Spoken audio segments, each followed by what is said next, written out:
What happens when 8 small, seemingly fragile drones challenge one of the world's most fortified air defense networks? When technology designed to destroy supersonic jets faces off against devices that cost less than a used car? This isn't a hypothetical question. At 4:17 inches the morning, in the darkness of a Russian river valley, this exact scenario unfolded in real time. 8 Ukrainian drones, each no louder than a backyard lawnmower, were about to execute something military strategists would call impossible. They had no GPS signals giving away their position, no radar emissions to track, just altitude sensors and pre-programmed maps guiding them through enemy territory. But here's what makes this story remarkable. They weren't the main attack. Neither were the 2 massive Neptune missiles that would soon light up the sky. This was something far more sophisticated, a military operation that would teach us more about modern warfare in 15 minutes than most textbooks cover in entire chapters. And by the time it was over, billions of dollars in infrastructure would be erased from existence by technology that cost less than what most governments spend in 5 seconds. If you want to see more videos like this, make sure to like, subscribe, and turn on notifications. It really helps the channel grow. This is the story of how 8 drones outsmarted an entire military defensive system, and what happened when nobody saw them coming. The mission had been flawless for nearly 50 kilometers. 8 drones gliding through the pre-dawn darkness, staying low, staying invisible. Each one following terrain data loaded before takeoff, checking altitude measurements 10 times every second. They moved like submarines navigating by depth alone. No external signals, no digital breadcrumbs for enemy systems to follow. But somewhere in the Russian command structure, fortune had already started shifting. An Mi-24 attack helicopter, out on a patrol that wasn't even scheduled, picked up something. Just engine noise at first. Faint, but distinctive. The kind of sound that makes experienced pilots pay attention. The helicopter was already banking toward the sound, weapons armed and ready. The drones had no idea they'd been detected, but they also weren't flying alone. Suddenly, 2 Neptune missiles erupted from their launch positions. These weren't subtle weapons. They climbed fast and bright, engines roaring, radar signatures lighting up every defense screen from the border to Moscow. Every Russian operator watching their displays saw them instantly. That was precisely the plan. The first Neptune climbed straight to 15,000 feet. Its radar cross-section was enormous, the size of a small sedan. No stealth coating, no attempt to hide. It was screaming, "Here I am. Look at me, shoot me down." And the Russian S-400 system did exactly what it was designed to do. An operator locked onto the missile. The system could track dozens of targets at once. But right now, this climbing threat was priority 1. Training, doctrine, and instinct all pointed the same direction. Engage the obvious danger first. While Russian attention focused skyward, the lead drone continued threading through the river valley below, 200 meters altitude. Barometric sensors cross-checking position against terrain data every fraction of a second. No GPS pings to intercept, no radar emissions to detect, just mechanical precision and pre-programmed routes. Behind it, 7 more drones followed in loose formation. Each one stayed separated from the others, spread out enough that radar systems wouldn't see them as one large target. Then, Drone 5's proximity sensor flashed a warning. Power lines ahead, 200 meters and closing. The drone's processor executed its pre-programmed response instantly. Climb. Clear the cables by 3 meters. Dive back down. The maneuver was perfect. The other drones followed in sequence, each one learning from the path of the one before it, adjusting their own routes accordingly. While the drones were navigating obstacles with more finesse than most politicians navigate direct questions, the second Neptune dropped to treetop level. It began threading between hills at 900 kilometers per hour. The radar altimeter was practically screaming warnings about minimum safe altitude, but this missile wasn't concerned with safety. Its job was to be seen, just not yet. Drone 1's acoustic sensor registered the Neptune's passage 2 kilometers south. The sound signature was unmistakable, but the Neptune was like the flashy assistant in a magic show, drawing every eye while the real trick happened elsewhere. The Russians were so focused on tracking it that they couldn't see what was actually coming for them. Russian S-400 radar maintained solid lock on the high-altitude Neptune. 2 interceptor missiles launched, each one pulling 30 Gs as they curved toward their target. The intercept was textbook perfect. 8 seconds from launch to impact. The Neptune disintegrated at 15,000 feet, transformed into 10,000 pieces of very expensive confetti. Russian operators were already celebrating when someone noticed something troubling. The second Neptune had vanished from their screens. It had dropped below the radar horizon. And here's the thing about radar.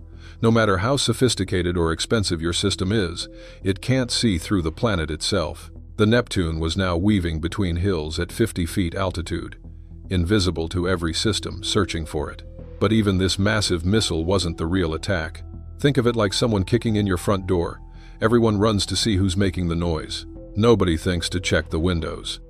That's exactly what Ukraine was doing here, exploiting the oldest tactical principle in warfare: misdirection. As the second Neptune continued its low-altitude run, Drone 2's forward camera detected vehicle movement, a convoy on the M3 highway, 3 BTR armored personnel carriers heading northeast. The drone's threat assessment system labeled them as non-immediate and maintained course. But one soldier had stepped out of his vehicle. When you hear a lawnmower buzzing overhead at 4 in the morning, you pay attention. He grabbed his radio. Multiple low-flying aircraft heading northeast. Within 30 seconds, Sector Command was triangulating reports from multiple locations. The math wasn't complicated. 8 contacts, all heading toward the pipeline station. The drones scattered into pre-programmed evasion patterns. Drones 6 through 8 went north, hugging the railroad tracks. 3 through 5 dove deeper into the valley. Drones 1 and 2 stayed high and visible. Somebody had to play the decoy. Drone 4's infrared camera suddenly whited out. Helicopter exhaust, 8 kilometers behind and closing fast. The Mi-24's turbines were putting out enough heat to blind the drone's entire sensor array. The processor did simple calculations. Helicopter speed, 280. Drone speed, 150. Time to intercept, 3.7 minutes. Time to target, 9 minutes.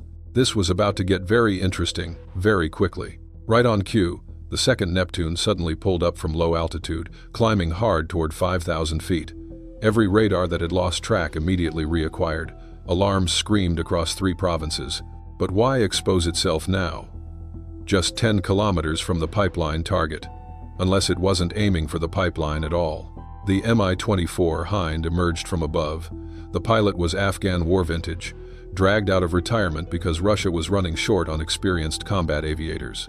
The gunner was younger, trained mostly on simulators. He was about to learn that shooting real drones was nothing like the video game version. They'd been on routine patrol when Sector Command redirected them toward multiple low-flying contacts. Translation: go eliminate whatever's buzzing around out there. The gunner squinted through the optical sight into the dim horizon. No thermal imaging, no advanced sensors, just his own eyeballs straining against the fading darkness. The chin-mounted turret was slave to his helmet movements. Wherever he looked, the gun followed. Great system for engaging tanks in broad daylight. Not ideal for hitting something the size of a suitcase darting through half-light. The Hind opened fire with its 12.7 millimeters Gatling gun, sending a stream of tracers into empty air. The weapon could pump out 4,000 rounds per minute, but volume of fire doesn't matter when you can't see what you're shooting at. Drone 2's microphones caught the supersonic snaps of rounds passing overhead. It had no evasive maneuvers programmed, no barrel rolls, no dramatic defensive flying. So it just kept flying while the gunner chased a speck he could barely hold in his optical sight. The problem wasn't the helicopter's speed, it was geometry. At this range, the drone crossed the targeting reticle faster than the turret could track, always half a second behind. The sight system needed contrast and steady range. The gunner had neither. Tracers blurred into the early morning haze before he could walk them onto target. To keep the fixed cannon aligned, the pilot had to swing the entire nose, working the pedals at high power and flirting with stall conditions. The Hind wasn't losing because of lack of speed. It was losing to angles, lag, and basic physics. 3 rounds eventually caught Drone 2 center mass. More luck than skill. The telemetry feed cut instantly. Wreckage tumbled into a wheat field below. 1 down, 7 to go. The gunner was feeling confident until the pilot reminded him they'd just burned through 400 rounds to hit 1 drone. At this rate, they'd be out of ammunition before they got half of them. Drones 3 through 5 were threading through the river valley when Drone 3's forward camera identified a problem. Bridge dead ahead, too low to fly under, too sudden to maneuver around. The lead drone's processor executed emergency climb protocols. All 3 drones popped up simultaneously, breaking cover like rabbits flushed from brush. The Hind was ready this time. The pilot switched to S-8 rocket pods, 80mm unguided rockets, 20 per pod. Completely excessive for small drones, but Russians don't believe in subtle solutions. These rockets were designed for area suppression, turning entire grid squares into moonscapes. Using them on drones was like using a sledgehammer on mosquitoes. But when you can't aim precisely, sometimes you just need a bigger hammer. 4 rockets rippled from the pods. Drone 4 took a direct hit. There, 1 second, spare parts the next. Drone 5 caught blast fragments in its left wing, lost stability immediately. The gyroscope tried to compensate, but half the wing was simply gone. The drone spiraled into the river like a wounded bird. 3 down, but Drone 3 made it over the bridge and immediately dove back to safety. The Mi-24 lost it in the ground clutter. The drone's navigation system identified a new route through narrow valleys where the helicopter's 60-foot rotors simply couldn't fit. The second Neptune had been playing hide-and-seek for the last 3 minutes, popping up just long enough to trigger alarms before diving back below radar coverage. Now it made its final run, climbing to 3,000 feet, just 8 kilometers from the pipeline station. Every radar in the sector screamed warnings. The Pantsir S-1 battery commander had been waiting for this exact moment. The missile finally high enough and close enough for a solid lock. The targeting computer calculated the intercept solution in half a second. 4 missiles rippled from the launcher, each one pulling 20 Gs as they curved toward the Neptune. This was overkill. 1 missile would have been sufficient. But the battery commander wasn't taking chances after watching the S-400 take down the first Neptune 40 kilometers away. The intercept was spectacular. 4 explosions overlapping into one massive fireball that lit up the early morning sky for 10 seconds. Russian defenders cheered. 2 Neptunes destroyed. Crisis averted. Medals all around. The battery commander was already composing his after-action report about the successful interception when someone should have asked the obvious question. Why would Ukraine waste 2 expensive missiles on a target they couldn't hit? But nobody asked. Because everyone was watching the fireball fade, feeling satisfied about their superior air defense capabilities. Which is exactly when drones 6, 7, and 8 approached from the north, following railroad tracks at 50 meters altitude, completely undetected, because every sensor was pointed south at the pretty explosion. Drone 8's proximity sensor suddenly triggered. Another helicopter rising from behind the trees, 2 kilometers ahead.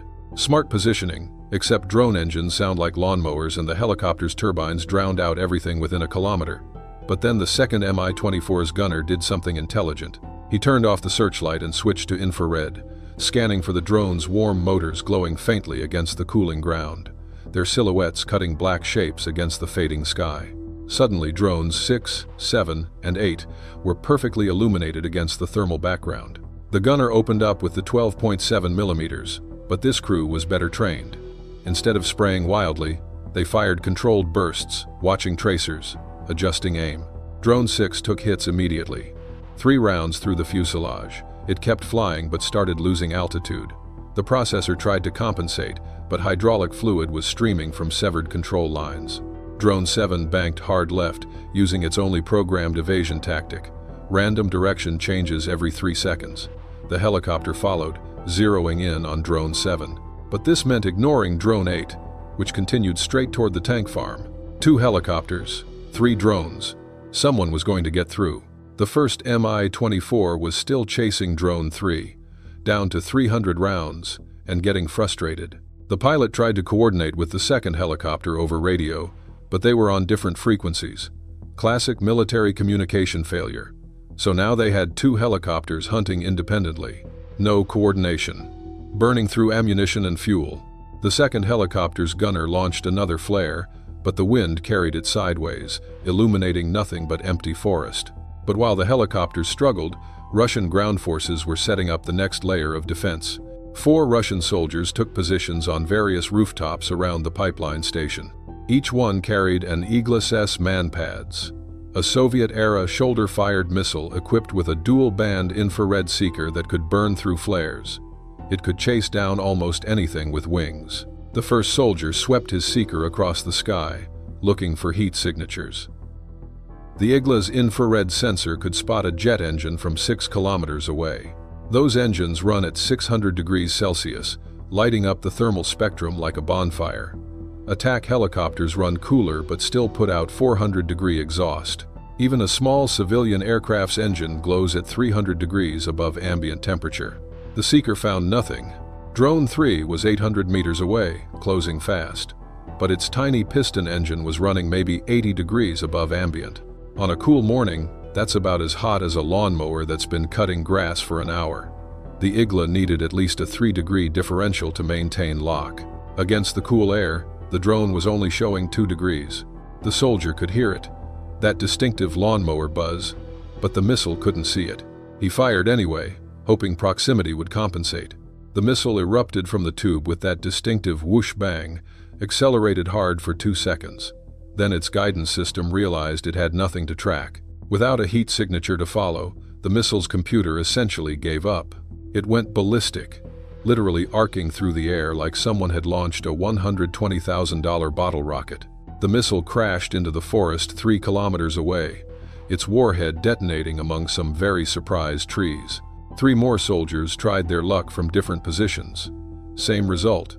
The missiles would launch, accelerate, search for heat, find nothing, and fail.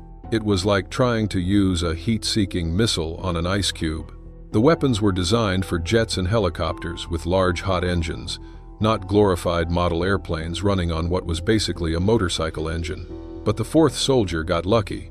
His missile's proximity fuse, designed to detonate when it got within lethal range of a target, detected something at 15 meters altitude.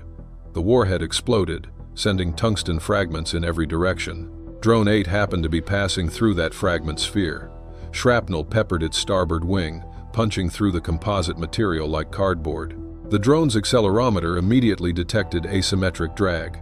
Its processor tried to compensate with rudder input, but you can't fly straight when half your wing looks like Swiss cheese. The drone started losing altitude, wobbling toward the tank farm, but it kept flying. Meanwhile, Drone 1, boring, obvious, forgotten Drone 1 that everyone had stopped paying attention to, reached the main transformer substation. Its infrared camera matched the target profile. The warhead armed. Suddenly, being forgotten didn't seem like such a bad strategy after all. But the Russians hadn't completely forgotten. The Zu-23 gun crews opened fire blind, muzzle flashes lighting up the sky like the world's deadliest fireworks show. But these guns were designed when night vision meant squinting harder. The iron sights had tiny light bulbs, just enough to see the crosshairs, not enough to see what you're shooting at. It was like trying to hit a bat with a tennis racket in a dark room. Gunners fired at engine sounds, walking tracers toward the noise, hoping volume of fire would eventually connect with something. Every 5th round was a tracer. Looked impressive, did nothing. The Shilka's radar could track the drones, but its outdated computer didn't recognize something this slow as a threat. To the Shilka's systems, the drones looked like wind-blown debris. The system kept dropping track, reacquiring, dropping again. The operator switched to manual mode and gave it his best shot. Drone 6 hit the pumping substation at 180 kilometers per hour. 20 kilograms of explosive punched through the thin roof, detonating among the pumps.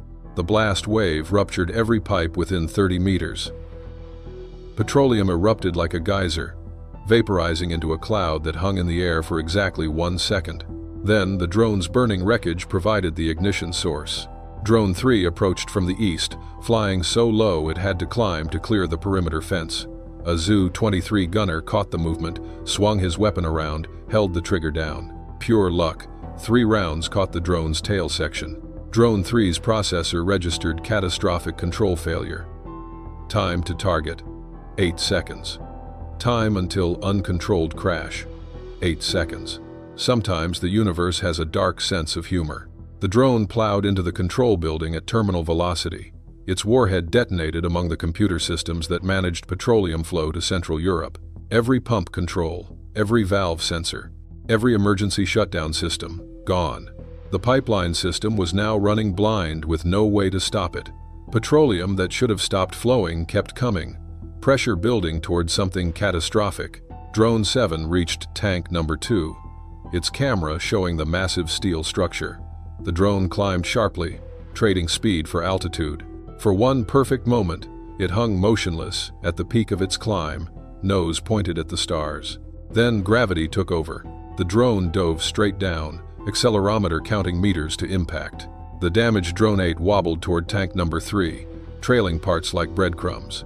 It wasn't going to hit precisely, but at this point, precision was optional. The whole facility was about to become one massive explosive device. The drone's battery finally died 50 meters from the tank. It glided the rest of the way on momentum alone, crashing into the tank's base. Both tanks ruptured simultaneously. But this wasn't just a leak.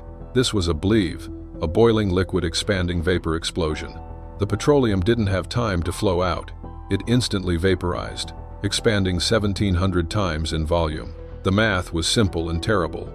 10,000 tons of liquid became 17 million tons of explosive vapor in less than a second. The blast wave moved faster than a rifle bullet. Every other tank in the farm ruptured like dominoes made of dynamite. The Stalokan pipeline connection, gone. The Drugaba connection, severed. Those 8 drones that had just erased a pipeline worth billions of dollars cost less than what some governments spend in 5 seconds. In the end, it wasn't superior firepower that won. It wasn't advanced technology or overwhelming force. It was understanding one simple principle. Everyone looks at the fireworks. Nobody watches the shadows. Until next time.